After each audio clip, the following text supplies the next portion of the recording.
کھانوں کی تصاویر کا سوشل میڈیا پر غلبہ جاری ہے اور دنیا بھر کے ریسٹورانٹس کو یہ ٹرینڈ اپنی جانب متوجہ کر رہا ہے۔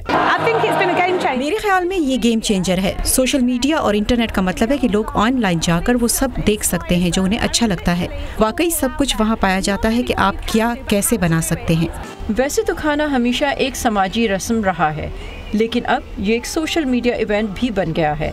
اس سے فائدہ اٹھانے کی امید میں شیفز اور بزنسز ایسے منفرد کھانے تیار کر رہے ہیں جو کھانے والے اپنے سوشل میڈیا پر شیئر کر سکیں، جیسے بینکاک کا اپنی نوعیت کا نیا ریسٹورانٹ اپنے کیڑے مکوڑوں والے مینیو کی وجہ سے کافی مشہور ہے، جبکہ ایمسٹرڈیم کے اس کیفے کا پرکشش مینیو صرف ایووکاڈو سے بنے کھانوں پر مشتمل ہے۔ یہ آئیڈیا انسٹاگرام سے لیا گیا۔ 2 ڈچ حضرات کو ایووکاڈو اور فوڈ سٹائلنگ پر مبنی کئی پروفائلز دیکھ کر اس موقع سے فائدہ اٹھانے کا خیال آیا۔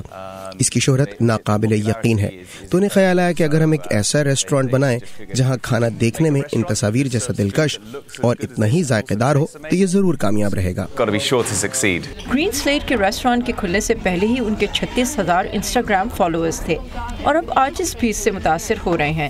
یوکرین میں اجوائن سے بنا یہ ڈونلڈ ٹرمپ کا پورٹریٹ اور لندن میں چاکلیٹ سے بنی یہ مشہور پینٹنگز۔ یہ پینٹ کی طرح ہے، یہ ٹوٹتا نہیں، جھڑتا نہیں اور بہت سردی یا گرمی سے اس پر فرق نہیں پڑتا۔ چاکلیٹ کی بات کریں تو بیلجیم کی یہ فیکٹری چاکلیٹ کے چھوٹے مجسمے بنانے کے لیے 3D پرنٹرز کا استعمال کرتی ہے۔ 3D چاکلیٹ پرنٹنگ چاکلیٹ بنانے والوں کے لیے ایک نیا آلہ ہے جس سے وہ نئی تخلیقات بنا کر اپنے فن کا بہتر طور پر مظاہرہ کر سکتے ہیں، تخلیقات جن سے وہ اپنا کاروبار آگے بڑھانے کی امید رکھتے ہیں، کیونکہ اس ڈیجیٹل زمانے میں آپ کا کھانا جتنا زیادہ آن لائن دیکھنے میں اچھا لگے گا اتنا ہی پسند کیا جائے گا۔ جیسمن آنی کے ساتھ صبا شاہ خان، اردو VOA۔